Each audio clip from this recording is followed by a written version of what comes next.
یہ ٹھیک ہے ہم کشمیریوں کے ساتھ یکجہتی کر رہے ہیں، لیکن جس بے دردی سے، جس طریقے سے باندھ کے کشمیریوں کو مارا جا رہا ہے، مطلب ہے ایک تو وہ جسمانی طور پر باندھے گئے ہیں، ان کے بچے مارے جا رہے ہیں، ہر روز شہید کر دیے جاتے ہیں، درجن بھر جو ہے نوجوان شہید کر دیے جاتے ہیں۔ اور ایک اور چیز یاد رکھیے گا، آپ سنتے ہوں گے کہ 9 لاکھ فوج جو ہے وہاں دہشت گردوں سے لڑ رہی ہے۔ دہشت گردوں کو، یا جن کو جنگجو کہتے ہیں، ان کی تعداد بتاتے ہیں کوئی 200 کے قریب ہے۔ یہ وہ لوگ ہیں، یہ وہ پراکسیز ہیں جو انہوں نے خود جو ہے ان کی انٹیلیجنس ایجنسیز نے کچھ اس قسم کے لڑکے بھرتی کیے ہوئے ہیں، اور تاکہ ان کا بہانہ بنا کے جو نہتے غیر مسلح کشمیری نوجوان ہیں ان کے اوپر حملہ کیا جائے، کیونکہ ان کے دلوں میں اور ان کی زبان پہ آزادی کی خواہش آ جاتی ہے۔ تو اچھا، پھر آپ نے یہ کہا کہ میں آپ کے سوال کی طرف، آپ اگر کوئی اور سوال پوچھنا چاہیں، ورنہ میں نہیں، مسعود خان صاحب، ہم چونکہ آپ چونکہ ایک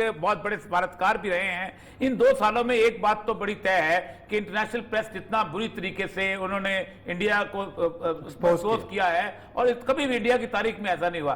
اصل مسئلہ یہ ہے کہ آپ مطمئن ہیں کہ ہمارا پاکستان کا سفارت خانہ جو ہے وہ بہت حد تک اس معاملے کو آگے لے کے بڑھا ہے، اور اس نے ساری سچویشن کو کیچ کیا ہے، جبکہ انڈیا اتنی زیادہ نیگیٹو صورتحال پہ تھا عالمی سطح پہ۔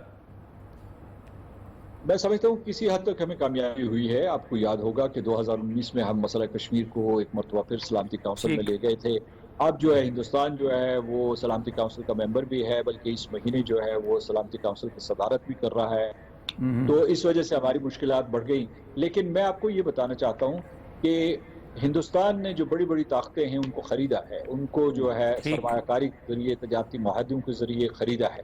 یہ بھی آپ اسے سمجھیے کہ سفارت کاری کا حصہ ہے، کیونکہ عام طور پہ لوگ یہ سمجھتے ہیں کہ مسئلہ کشمیر کے سلسلے میں ذمہ داری جو ہے وہ صرف دفتر خارجہ کی ہے۔ چونکہ میں دفتر خارجہ میں رہا ہوں تو مجھے یہ پتا ہے کہ ہمیں من حیث القوم جدوجہد کرنی ہے، اور ہم لوگ جو ہے ایک ہی سانس میں سیاسی اور سفارتی کوششوں کا ذکر کرتے ہیں۔ سفارتی الگ ہے، مجھے پتا ہے کہ وہ کیا دائرہ کار ہے، کیسے آپ حکومتوں سے بات کرتے ہیں، کیسے آپ اقوام متحدہ میں اس مسئلے کو اٹھاتے ہیں۔ سیاست یہ ہے، کیا ہماری سیاسی جماعتیں جو ہیں پاکستان کی، وہ ایک مشترکہ اور متفقہ پلیٹ فارم پہ اکٹھی ہوئی، اور کیا دنیا بھر کے جو سیاسی جماعتیں ہیں یا انٹر پارلیمنٹری یونین ہے، جب پارلیمنٹ سے ان کے ساتھ ان کے رابطے ہوئے یا نہیں ہوئے؟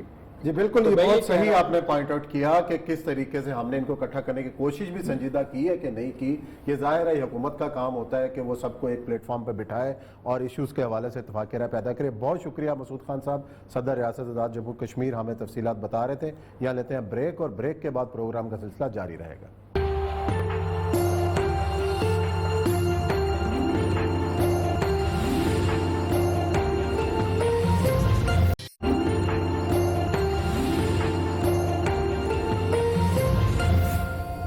جی ناظرین، بریک کے بعد آپ کو خوش آمدید کہتے ہیں۔ یوم استحصال کشمیر آج منایا جا رہا ہے، ملک بھر میں مظاہروں کا سلسلہ بھی جاری ہے۔ اس کا پیغام اوریہ صاحب کیا ہے؟ ہم نے صدر آزاد کشمیر سے بھی بات کی کہ کس طریقے سے بھارت کی پوری دنیا کے اندر جو ہے مذمت کی گئی، اور ایک ایسا موقع کہ جہاں پہ ہمیں سفارتی محاذ کے اوپر بہت زیادہ کام کرنے کی ضرورت تھی، شاید اتنی ہماری کاوش نظر نہیں آئی۔ اس کے اندر آپ کیا وجوہات سمجھتے ہیں؟ صدر آزاد کشمیر نے ایک بڑی اہم بات کی، اس نے کہا ہے کہ صرف فورن آفس کا مسئلہ نہیں ہوتا، مسئلہ آپ کا پولیٹیکل لیول پہ بھی ہوتا ہے، اتفاق رائے پیدا کرنا۔ اس نے کہا کہ دنیا میں کم از کم میجر ایسے علاقے ہیں کہ جہاں کی گروپس بنے ہوئے ہیں، مثلا افریقن یونین کا ایک گروپ بنا ہوا ہے، صحیح ہے، مثلا یورپین یونین کا ایک بنا ہوا ہے، مثلا آسیان کا ایک گروپ بنا ہے، مثلا شنگھائی کارپوریشن کا ایک گروپ بنا ہے، اس طرح لیٹن امریکہ کی ایک آرگنائزیشن کا گروپ۔ اس گروپ کے اپنے اپنے مفادات، اپنے اپنے معاملات ہوتے ہیں، اس کے اندر آپ کی کیا لابنگ ہوئی، اور وہ پولیٹیکل لیول پہ ہوتی ہے۔ اچھا، سب سے بڑی لابی آج وزیراعظم پاکستان نے OIC کے نمائندہ وفد سے ملاقات کی ہے، اور ان کو یہ ملاقات میں یہ کہا ہے کہ جناب آپ ہی نے آواز اٹھانی ہے، کسی اور نے نہیں اٹھانی۔ مسلمان ملک اگر آواز نہیں اٹھائیں گے تو باقی کیوں اٹھائیں گے؟ دیکھیں دنیا میں نیلسن منڈیلا سے بڑا نام ہے کوئی؟ آج ان کے بیٹے نے، آج پوتا ان کا مسلمان ہوا ہوا ہے، میں ملا ہوں اس سے، ایک فنکشن میں بھی آئے، مسلمان ہوا ہوا ہے، اور بڑا ہم کیش ہی نہیں کرتے۔ آپ دیکھیں نیلسن منڈیلا کی فیملی کی جتنی رسپیکٹ پوری دنیا کے اندر کسی اور فیملی کی نہیں۔ اس کی ایک وجہ ہے کہ انہوں نے کئی 100 سال کی اپارتھیڈ اور ظلم کو برداشت کرنے کے باوجود ایک انہوں نے وہ بنایا تھا ریکانسیلیشن کا، وہ جو بہت بڑا، اور کہا تھا سب کو معاف کر دو، اور یہ صرف رسول اللہ صلی اللہ علیہ وسلم کے علاوہ کسی اور نے آج تک نہیں کیا، جو کہ نیلسن منڈیلا نے آپ کی سنت پر عمل کرتے ہوئے کہا بڑا نام ہے، آپ نے کوئی کیش نہیں کیا اس کو۔ میں وہی ان سے سزا سے پوچھ رہا تھا کہ جو کچھ انڈیا کے ساتھ عالمی پریس کر چکا ہے، جو انڈیا کے ساتھ اس یورپین یونین والی رپورٹ ہو چکی ہے، آپ دیکھیں ہمارے ہاں ایک چھوٹی سی بات ہوتی تھی تو یوں بلو اپ کرتے تھے، آپ نے کیا بلو اپ کیا کہ نہیں کیا؟ اور ہمیں کوئی وفود نظر نہیں آیا کیونکہ پارلیمانی پارٹی کا گروپ کوئی جا رہا ہو کسی دارالحکومت میں بیٹھ کے لابنگ کر پاگل رہا ہو جانا ہو۔ چاہیے تھا لوگوں کو نکلنے کے لیے، میں ادھر جاتا ہوں آپ ادھر جائیں۔ دیکھیں سپیکرز لیول پہ آپ بات کرتے ہیں کہ ایک آرگنائزیشن بنی ہوئی ہے کہ تمام دنیا کے جو سپیکرز ہیں، جو چیئرمین سینٹ ہیں، ان کی ایک آرگنائزیشن، آپ وہاں پر ریجنل سپیکر لیول کی، آپ صرف ایک آرگنائزیشن ہے جہاں آپ بات نہیں کر سکتے، وہ سارک ہے، ورنہ اور کس جگہ آپ کو روکا گیا، اور کس جگہ آپ کو او ایس سی میں آپ نہ بھی جائیں، اس کے باوجود بھی او ایس سی کو آپ کھڑا سکتے ہیں کہ بھئی آپ کھڑے ہو جاؤ، تو یہ بردگان کو دوسرے کو ان کو ایک گروپ بنا کے نکل سکتے ہیں۔ پاکستان نے بنیادی طور پر اس اپورچونٹی کو کیچ نہیں کیا، یہ بہت تکلیف دہ بات ہے۔ اب آج ہم نے منا تو لیا ہے پورے پاکستان کے لیول پہ، لیکن عثمان صاحب میں آپ کو ایک چھوٹی سی اپنی بچپن کی یاد آپ کو بتاتا ہوں۔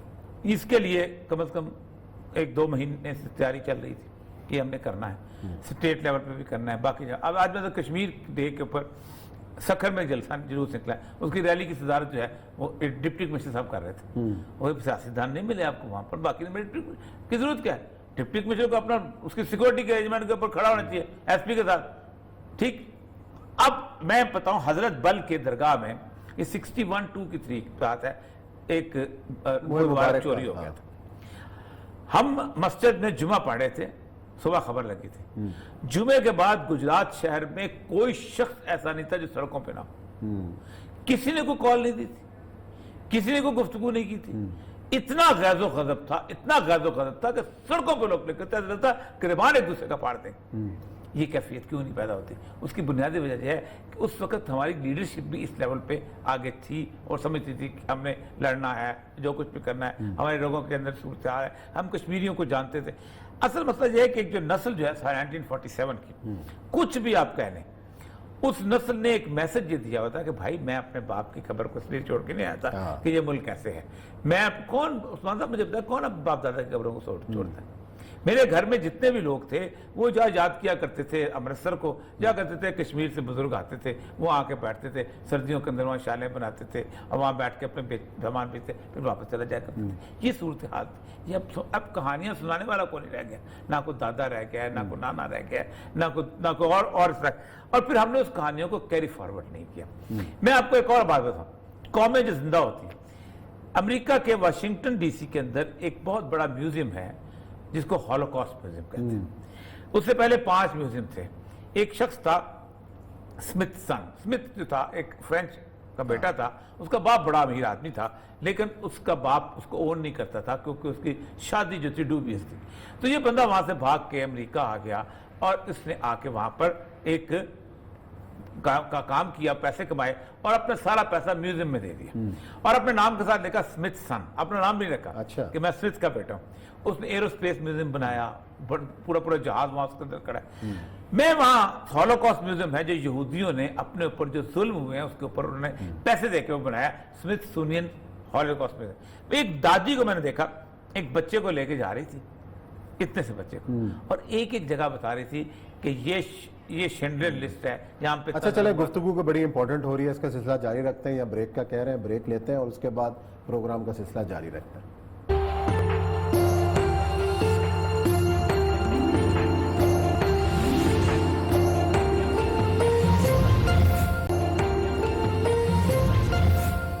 جی ناظرین، بریک کے بعد آپ کو خوش آمدید کہتے ہیں۔ پاکستان کے کشمیر کے حوالے سے سفارتی کوششیں کیا ہیں، کن کن محاذ پر پاکستان کشمیر کی آواز بلند کر رہا ہے؟ ہمیں جوائن کیا ہے وزیر خارجہ شاہ محمود قریشی صاحب نے۔ السلام علیکم قریشی صاحب، یہ بتائیے گا کہ پاکستان جو عالمی سطح کے اوپر اس معاملے کو کس طریقے سے اجاگر کر رہا ہے اور گزشتہ 3 سال کے اندر ہم نے اس محاذ کے اوپر کتنی کامیابیاں حاصل کی ہیں؟ جی وعلیکم السلام۔ پہلی بات تو یہ کہ پچھلے 2 سال سے پاکستان مسلسل بھارت کے اس غیر قانونی یک طرفہ اقدام کی نہ صرف مذمت کر رہا ہے، اس کو بے نقاب کر رہا ہے، اور اس میں ہمیں کامیابی اس حد تک ہوئی ہے کہ وہ مسئلہ کشمیر کا جو عرصہ دراز سے بیک برنر پہ تھا، آج وہ انٹرنیشنلائز ہو چکا ہے۔ اس میں کوئی شک نہیں کہ کشمیریوں کی اپنی قربانی سب سے افضل ہے۔ اب 3 مرتبہ 5 اگست 2019 کے بعد یہ سلامتی کونسل میں زیر بحث آ چکا ہے۔ ہیومن رائٹس کونسل میں اس پر بحث ہو چکی ہے، انسانی حقوق کی پامالی پر بہت سے ممالک نے تشویش کی ہے۔ ابھی آپ نے دیکھا چند روز پہلے اپنا یورپین پارلیمنٹ کے بہت سے ممبران نے اپنی تشویش کا اظہار کیا۔ میں نے ابھی چند روز پہلے بہت سے خطوط کے بعد ایک نیا خط سیکرٹری جنرل اقوام متحدہ کو اور صدر سلامتی کونسل کو لکھا کہ یہ تازہ صورتحال ہے اس وقت مقبوضہ کشمیر کی۔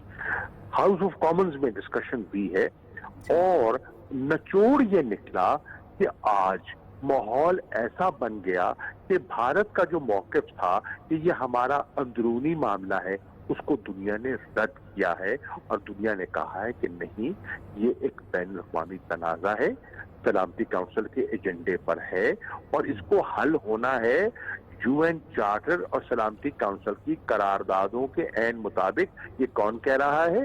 یہ اقوام متحدہ کے سیکرٹری جنرل کہہ رہے ہیں۔ یہ کون کہہ رہا ہے؟ جو پریزیڈنٹ ہیں جنرل اسمبلی کے اقوام متحدہ کی، وہ فرما رہے ہیں۔ ایک نمبر 2، ہندوستان کے اندر جو کشمیری مقبوضہ کشمیر میں بس رہے ہیں وہ کہہ رہے ہیں کہ ہم اس فیصلے کو تسلیم کرنے کے لیے تیار نہیں ہیں۔